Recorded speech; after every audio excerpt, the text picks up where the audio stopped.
Hello viewers, welcome to Nikhita's world. ఇవాళ మనం వేడి వేడి మిర్చి బజ్జీ ప్రిపేర్ చేసుకుందాం. దానికోసం ఫస్ట్ మనం పచ్చిమిర్చి తీసుకోవాలి. మీరు బజ్జీ మిర్చి అయినా తీసుకోవచ్చు. నేను నార్మల్ మిర్చితో ప్రిపేర్ చేస్తున్నాను. పచ్చిమిర్చిని వాష్ చేసుకొని పక్కన పెట్టుకోవాలి. ఇప్పుడు ఒక బౌల్లో కొంచెం శనగపిండి తీసుకోవాలి. దాంట్లో కొంచెం గోధుమ పిండి కూడా యాడ్ చేసుకోవాలి.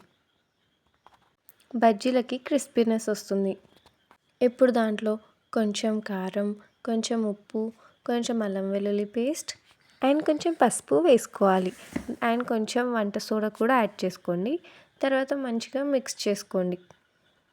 వన్ సైడే మిక్స్ చేసుకోవాలి. అప్పుడే ఏ బబుల్స్ లేకుండా మంచిగా మిక్స్ అవుతుంది. కన్సిస్టెన్సీ చాలా థిక్గా ఉండొద్దు అండ్ చాలా పల్చగా కూడా ఉండొద్దు. నార్మల్గా ఉండేటట్టు చూసుకోండి. ఇప్పుడు ఆ మిర్చిని మధ్యలోంచి కట్ చేసి దాంట్లో ఉన్న సీడ్స్ అన్నీ తీసేయాలి. లేదంటే కారంగా అవుతుంది నార్మల్ మిర్చి కాబట్టి. ఆ సీడ్స్ తీయడానికి ఈజీ టెక్నిక్, ఇలా సేఫ్టీ పిన్ యూస్ చేసి తీయండి. ఇప్పుడు కొంచెం చింతపండు, salt and dhania powder add చేసుకొని ఆ చింతపండు పేస్ట్ని ప్రిపేర్ చేసుకుందాం. యాక్చువల్లీ మిక్సీ పడదాం అనుకున్నా, కానీ రోట్లో రుబ్బితే బాగుంటుందని చెప్పేసి రోట్లో రుబ్బుకున్నాను. మనం ప్రిపేర్ చేసుకున్న పేస్ట్ని కట్ చేసి పెట్టుకున్న మిర్చిలోకి యాడ్ చేసుకోవాలి. ఇప్పుడు మనం ప్రిపేర్ చేసుకున్న పిండి మిక్చర్ని ఒక గ్లాస్లోకి తీసుకోవాలి. అందులో ఈ చిల్లీస్ని ఇలా ముంచి ఆయిల్లో వదిలేయాలి. గ్లాస్లో ఎందుకు తీసుకోవాలంటే అది చేయి మీద అంటొద్దు కాబట్టి. ఇప్పుడు మిర్చిని మంచిగా డీప్గా ఫ్రై అయ్యేలాగా చూసుకోవాలి. ఈ టెక్నిక్ ఓన్లీ మిర్చి బజ్జీకి మాత్రమే యూజ్ అవుతుంది, ఆలూ బజ్జీకి కాదు.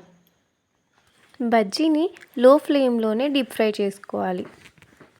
ఇప్పుడు గోల్డెన్ బ్రౌన్ కలర్ వచ్చేసాక పక్కకు తీసి పెట్టుకోవాలి. ఓన్లీ మిర్చి బజ్జీనే చేద్దాం అనుకున్నా, కాకపోతే కొంచెం పిండి ఎక్స్ట్రా మిగిలిపోయింది.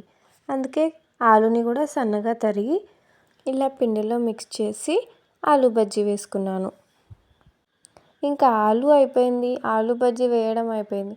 అయినా సరే ఇంకొంచెం పిండి మిగిలిందని చెప్పేసి దాంతో బూందీ కూడా ప్రిపేర్ చేసుకున్నాను. అది ఎలా అంటారా, మనం హోల్స్ ఉన్న స్పూన్ తీసుకొని దాంట్లో ఆ పిండిని వేసేసి ఇలా హ్యాండ్తో పిండిని జారేలా చూసుకోవాలి.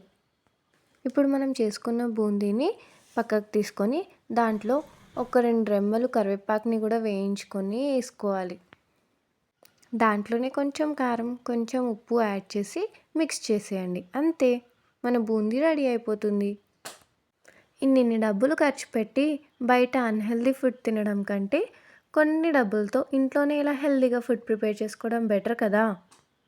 సో ఇలా ఈజీగా ప్రిపేర్ చేసుకున్నాను. ఇప్పుడు బజ్జీల్లోకి అయితే మసాలా కంపల్సరీ కాబట్టి కొంచెం ధనియా పౌడర్, కొంచెం సాల్ట్ యాడ్ చేసి మిక్స్ చేసుకున్నాను. ఇంకేముంది, దాన్ని బజ్జీల మీద చల్లుకొని తినేయడమే, అంతే. మా ఆదిత్య చూడండి ఎంత హ్యాపీగా తింటున్నాడో. ఇట్లా పిల్లల హ్యాపీనెస్ కంటే ఇంకేం కావాలి చెప్పండి. నా వీడియో నచ్చినట్టయితే లైక్, షేర్, సబ్స్క్రైబ్ చేసుకోండి.